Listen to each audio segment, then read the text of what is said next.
Hello दोस्तों, मैं बिरजू कुमार आप सभी लोगों को आपके अपने YouTube channel MLTP study point में स्वागत करता हूं। दोस्तों, आज की वीडियो हम आज के टॉप 10 महत्वपूर्ण मैथमेटिक्स के क्वेश्चन लाए हैं दोस्तों। तो चलिए दोस्तों, वीडियो स्टार्ट करते हैं।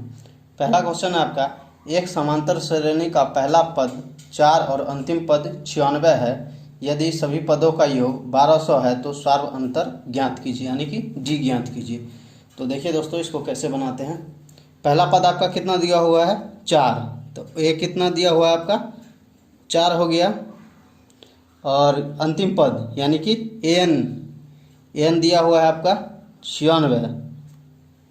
तो एन बराबर क्या होता है, एन बराबर a plus n minus 1 into D. तो एन कितना दिया हुआ है, 96 बराबर ए 4 और एन माइनस 1 इंटू डी। इसको इसी तरह छोड़ दीजिए और इसे समीकरण फर्स्ट मान लीजिए। और आगे क्या कह रहा है, यदि सभी पदों का योग 1200 हो तो सर्वांतर ज्ञात कीजिए। तो एस एन बराबर कितना दिया हुआ है, एस एन बराबर आपका दिया हुआ है 1200। तो एस एन बराबर क्या फार्मूला होता है, एस एन बराबर होता है n/2 into 2a plus n minus 1 into D. तो एस एन बराबर कितना है, 1200। एस एन के जगह पर 1200 रख दीजिए, n/2 हो गया। और एक जगह पर कितना 4 है, देखिए एक जगह पर पहला पद दिया हुआ है 4, तो 4 और ये 2, 4 दूनी 8 हो गया। Plus n minus 1 into D. देखिए यहाँ से अगर n माइनस 1 इंटू डी लिया जाए तो कितना हो जाएगा, इसको तोड़िए तो n माइनस 1 इंटू डी, और ये प्लस में इधर है तो इधर माइनस में, बराबर कितना होगा 96 माइनस 4।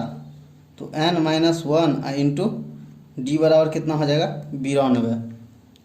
तो यहाँ n माइनस 1 इंटू डी का मान रख दीजिए तो कितना हो जाएगा 92। तो यहाँ से 1200 हो गया बराबर ये n/2 इंटू कितना हो जाएगा 92 और 8 100, और इससे ये कट जाएगा, ये 50 हो जाएगा। तो यहाँ से n का मान निकाल लीजिए तो n बराबर हो जाएगा आपका ये 1200 और बट्टा 50। तो इसको काटिएगा तो n बराबर आ जाएगा आपका 24। अब समीकरण फर्स्ट में n का मान रखने पर, समीकरण फर्स्ट कौन माने थे, ये माने थे। देखिए 96 बराबर 4 प्लस n का मान कितना है 24 माइनस 1 इंटू डी। तो ये हो जाएगा, आप इधर इसको इधर ले आइए तो 96 बराबर ये कितना हो जाएगा 4 प्लस ये 24 में से 1 गया तो 23 डी। तो 4 प्लस 23 डी बराबर कितना हो जाएगा 96। अब 23 डी, 4 को इधर प्लस में है इधर माइनस में, 96 माइनस 4 गया तो 92 हो जाएगा। तो डी बराबर कितना हुआ 92 बट्टा 23, यानी 23 चौक 92। तो डी क्या का सार्वंतर ही, तो डी सार्वंतर ही है। तो इसका उत्तर हो गया आपका ऑप्शन बी 4। अगला क्वेश्चन देखिए दोस्तों, किसी वस्तु का अंकित मूल्य 920 रुपया है। कोई ग्राहक 2 क्रमवार कटौतियों लेकर 742.90 में उसे खरीदता है। यदि पहली कटौती की दर 15% है तो दूसरी कटौती की दर क्या होगी। तो मान लीजिए, तो दोस्तों देखिए कुल बट्टा कितना होगा, टोटल कितना है 920 रुपया है अंकित मूल्य, और वो 742.90 में खरीदता है। तो माइनस 742.90 कुल बट्टा उसका हो जाएगा, इसको घटाइए तो 177.10 आपका कुल बट्टा आएगा। और पहला दर कितना है, पहला जो कटौती है वो उसका दर कितना है 15%। पहला दर बराबर हो गया आपका 15%। तो पहला कटौती कितना होगा, पहला कटौती 920 का 15%, 920 का 15%। तो इसको 3 5 15, 2 5 10 और 46, तो आपका आ जाएगा 46 गुने 3 बराबर 138। पहला कटौती इतना निकला तो दूसरा कटौती कितना होगा, ये टोटल कटौती इतना है, कुल बट्टा मतलब इतना है, तो पहला कटौती 138 हो गया, तो दूसरा कटौती इसमें से घटा देंगे वही बचेगा। तो दूसरा कटौती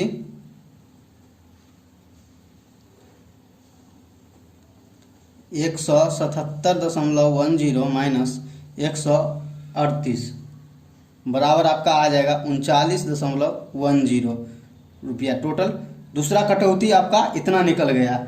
अब देखिए तो शेष मूल्य कितना बचा, 138, तो ये पहला कटौती में 920 में से 138 घट गया, तो अब दूसरा जो उससे बचेगा उसका ही ये इतना 39.1 रुपया कटौती होगा। तो शेष मूल्य बराबर कितना हो जाएगा, 920 माइनस 138 बराबर हो जाएगा 782। अब 782 पर ही इसको 39.10 रुपया कटौती मिलता है, तो निकाल दीजिए 782 का x% बराबर कितना 39.10।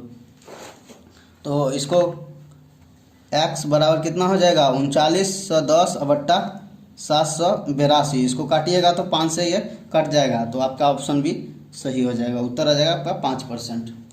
अब अगला क्वेश्चन देखते हैं। अगला क्वेश्चन क्या कह रहा है, अगला क्वेश्चन है संख्या 5, 2, 7, 4, 3, 5 में 7 और 3 का स्थानीय मानों का अंतर क्या होगा। तो देखिए दोस्तों इसको कैसे बनाते हैं, ये बहुत ही सिंपल क्वेश्चन है दोस्तों। तो 7 का स्थानीय मान पहले निकालिए, 7 लिख दीजिए, और इसके बाद देखिए कितना अंक है 1, 2, 3, तो इस पर 3 को 0 दे दीजिए। अब उसके बाद 3 का स्थानीय मान निकालिए, तो उसके बाद क्या कह रहा है अंतर, तो इसलिए माइनस करके उसके बाद 3 का स्थानीय मान क्या है, 3 के बाद 1 अंक है इसलिए 1 0, तो इसका आ जाएगा आपका दोस्तों 6970 रुपया। ऑप्शन बी आपका सही हो जाएगा। अब अगला क्वेश्चन देखते हैं। एक त्रिभुज की भुजाएं 7, 4√3 एवं √13 है, तो त्रिभुज की सबसे छोटा कोण क्या होगा। तो देखते हैं दोस्तों इसको कैसे सॉल्व किया जाता है। देखिए अगर भुजा दिया रहे तो त्रिभुज का सबसे छोटा कोण का एक फार्मूला होता है दोस्तों, cos थीटा बराबर a² + b² - c² / 2ab।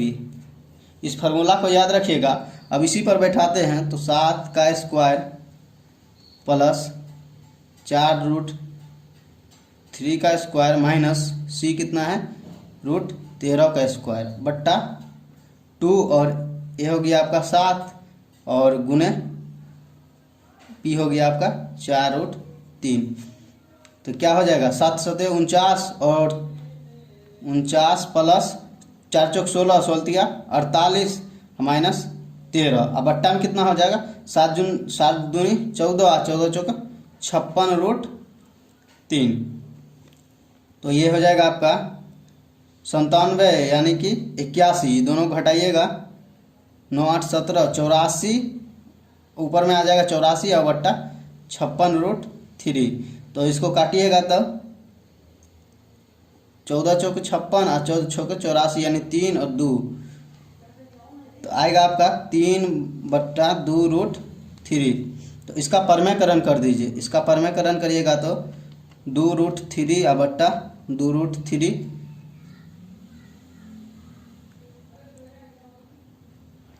तो देखिए अब क्या होगा, तो 6√3 और नीचे में कितना हो जाएगा 3 2 दूनी 4 और 3 12, तो 6 दूनी 12 आ गया √3 और बट्टा 2। कॉस कितना का मान √3/2 है, कॉस 30 का मान √3/2 है, इसीलिए थीटा बराबर हो जाएगा आपका 30 डिग्री। अगला क्वेश्चन देखेंगे। कितने वर्षों में जहां चक्रवृद्धि ब्याज 10% वार्षिक प्रति छमाही के अनुसार लगती है, 1600 रुपया का मिश्र धन 1852.25 बन जाए। तो देखिए दोस्तों मिश्र धन बराबर क्या होता है, मूलधन इंटू 1 + r/100/t। तो मिश्र धन कितना 1852.25 बराबर मूलधन 1600 दिया हुआ है, ये लिख लिए। 1 + r के जगह पर देखिए 10% है, लेकिन कह रहा है क्या छमाही के अनुसार लगती है, इसीलिए दर आधा हो जाएगा, तो यहाँ 5/100/t हो गया, और 1852.25 लिख लिए। और ये देखिए इधर गुना में है तो इधर भाग आ जाएगा, और बराबर 1 + 1/20। इसका भिन्न का जोड़ करिएगा तो 21/20 पर पावर t हो जाएगा, और इसका दशमलव रहेगा तो नीचे में आ जाएगा आपका 100, नीचे में गुना हो जाएगा 100, और यहाँ हो जाएगा 18 52 25/16 पर गुने 4 गो 0। तो इसको काटिएगा तो आ जाएगा आपका 1.15762 लगभग में, और इसको भाग दीजिएगा 21 में 20 से भाग दीजिएगा 1.05 पावर टी है तो टी आ गया, और इसका 1.05 का ये क्यू है, 1.05 का ये क्यू है। तो और ये यहाँ 1.05 पावर टी है, दोनों का बेस समान है इसीलिए पावर भी समान होगा। तो टी बराबर आ गया 3 छमाही, लेकिन ऑप्शन में क्या है, ईयर है, इसीलिए आपका टी बराबर हो जाएगा 3/2 ईयर यानी 1.5 वर्ष। अगला क्वेश्चन आप देखते हैं। अगला क्वेश्चन आपका कह रहा है 14 को द्विधारी अंक पद्धति में निरूपित कीजिए। तो देखिए इसको कैसे बनाते हैं। 14 लिख लीजिए और इसे 2 से भाग दीजिए। तो 2 से भाग दीजिएगा तो ये 7 दूनी 14 और शेषफल कितना बचेगा 0। इसमें फिर 2 से 7 में 2 से भाग दीजिए तो 2 तिया 6। ये जो भाग दीजिएगा भागफल जो होगा यहाँ लिखिएगा तो 2 तिया 6 और फिर शेषफल 1 बच जाएगा, और इसमें फिर 2 से भाग दीजिए तो ये 2 इकाई 1 और ये शेषफल 1 हो जाएगा। 3 में 2 से भाग दीजिएगा तो शेषफल 1 हो जाएगा और ये भागफल आपका 1 हो जाएगा। जहाँ भी 1 आया वहाँ छोड़ दीजिए, और यहाँ इसको लिखने का तरीका है ये नीचे से लिखिएगा, नीचे से लिखना है, नीचे से ऊपर की ओर। तो 1 1 1 0 आपका उत्तर हो जाएगा। देखिए ऑप्शन कौन मिल रहा है, ऑप्शन बी आपका सही है। 7 नंबर क्वेश्चन देखिए, कोयले का मूल्य 20% बढ़ता है तो उपभोग में कितना प्रतिशत कम कर दे कि उसके खर्च में बढ़ोतरी न हो। तो देखिए इसको कैसे सॉल्व करते हैं। तो प्रतिशत कमी बराबर फार्मूला होता है 100 गुने मूल्य में वृद्धि बट्टा 100 प्लस मूल्य में वृद्धि प्रतिशत। तो वृद्धि प्रतिशत कितना है 20%, तो 100 गुने 20 बट्टा में 100 प्लस 20 तो क्या हो जाएगा 100 गुने 20 बट्टा 120। तो इसको काटिए, 0 से 0 कट गया, ये 2 6 12 और ये 3 दूनी 6 और ये 50 आपका आ गया 50/3। तो इसको काटिएगा तो 16.67 आएगा। आपका ऑप्शन भी सही है। अब अगला क्वेश्चन देखते हैं। अगला क्वेश्चन कह रहा है 2 पासे को फेंकने के क्रम में 2 पर असमान अंक आने की प्रायिकता क्या है। तो इसको देखिए कैसे बनाते हैं। पहले समान अंक आने की प्रायिकता निकाल लीजिए और 1 में से घटा दीजिए, वो असमान आने की प्रायिकता हो जाएगी, क्योंकि प्रायिकता देखिए समान अंक आने की प्रायिकता क्या होगा। तो 2 पासे फेंक रहे हैं, इस पर कुल जो संभावना होगा वो कितना होगा 36 होगा। कुल संभावना जो है वो 36 होगा, और समान अंक आएगा 1 1 1 आएगा, 2 2 आएगा, 3 3 आएगा, और 4 4 आएगा, 5 5 आएगा, 6 6 आएगा। समान अंक क्या 1 2 3 4 5 6। टोटल जो समान अंक आया है संभावना वो 6 है, और टोटल संभावना जो है वो 36 है। तो 6/36 1/6 क्या है, ये समान अंक आने की प्रायिकता है। तो क्या कह रहा है, दोनों पर असमान अंक आने की प्रायिकता। तो 1 - 1/6 बराबर कितना हो जाएगा 6 - 1/6 बराबर 5/6। आपका ऑप्शन बी सही हो जाएगा। ए तथा बी एक व्यापार में क्रमशः 5000 व 2500 रुपये की पूंजी लगाते हैं। 4 महीने के बाद ए और उसके 4 महीने के बाद बी अपनी आधी पूंजी निकाल लेता है। 1 साल के अंत में 1950 रुपये का लाभ होता है, तो उसमें ए का हिस्सा क्या होगा। तो देखिए इसको कैसे बनाते हैं। तो ए कितना लगाता है, ए लिख लीजिए 5000। अब वो कितना 4 महीने के लिए लगाता है, तो 4 से गुना कर लीजिए। और बी कितना लगाता है 2500, वो कितना 8 महीने, यानी कि 4 महीने और उसके 4 महीने के बाद लेता है, यानी कि 8 महीना, टोटल 8 महीना के लिए लगाता है। और उसके बाद आधी पूंजी निकाल लेता है। तो प्लस कर दीजिए, ये आधी पूंजी निकालेगा तो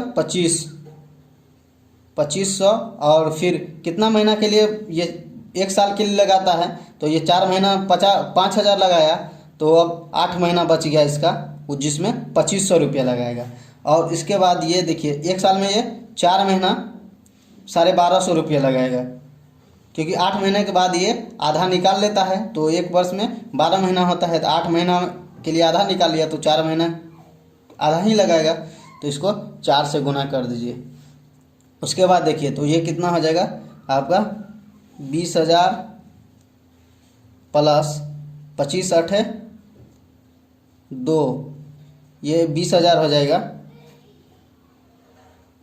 बराबर इसको कर लीजिए, अनुपात निकालना है ए और बी का, तो अनुपात कर लीजिए इसका। तो ये हो जाएगा 25 8, ये हो जाएगा 20,000 प्लस में, और ये हो जाएगा आपका 5,000। तो देखिए ये हो जाएगा आपका टोटल 40,000, इसका 40,000 ये पूंजी लगाया, और ये कितना लगाया 25,000। तो ए और बी का अनुपात क्या होगा 40,000 अनुपात 25,000। ये 0 0 कट गया, ये 8 हो गया, और ये 8 5 40 और 5 25, 8 अनुपात 5 के रूप में पूंजी लगाया। क्या कह रहा है, ए का हिस्सा क्या होगा, तो टोटल अनुपात कितना 8 अनुपात 5, तो 8 5 13, और ए का हिस्सा उसमें 8 है, तो 8 बट्टा 13 ए का हिस्सा होगा। और टोटल रुपया कितना है लाभ 1950।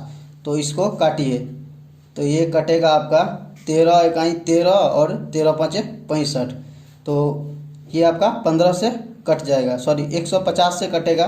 तो इसमें 150 गुने 8 बराबर कितना हो जाएगा आपका 15 8 20 से, यानी 1200 आपका ए का हिस्सा होगा, वो 1200 होगा। अगर पूछता कि बी का हिस्सा कितना होगा, अगर पूछता बी का हिस्सा कितना होगा, तो 1950 में से 1200 घटा लीजिए, वही आपका बी का हिस्सा हो जाएगा। अब अगला क्वेश्चन देखते हैं। अगला क्वेश्चन क्या कह रहा है, 119 मीटर 153 मीटर व 204 मीटर लंबे 3 इमारती लकड़ी के टुकड़े को समान लंबाई के टुकड़े में विभाजन करना है। प्रत्येक टुकड़े की अधिकतम लंबाई क्या होगी। तो दोस्तों देखिए, इस तरह का अगर सवाल है तो उसमें लिख लीजिए सभी को, 153, पहला 119, दूसरा 153 और तीसरा 204, और इसका जो है वो मौसम निकाल लीजिए। तो मौसम निकालिएगा तो इसका कितना होगा 17 गुने 7, और ये 17 गुने 9, और ये 17 गुने कितना हो जाएगा आपका 17 गुने 22, 17 गुने 22 हो जाएगा। तो देखिए तीनों में कॉमन कौन आ रहा है 17, इसका मौसम कितना हो जाएगा आपका मौसम हो जाएगा इसका 17। आपका उत्तर हो जाएगा अधिकतम लंबाई 17 हो जाएगी।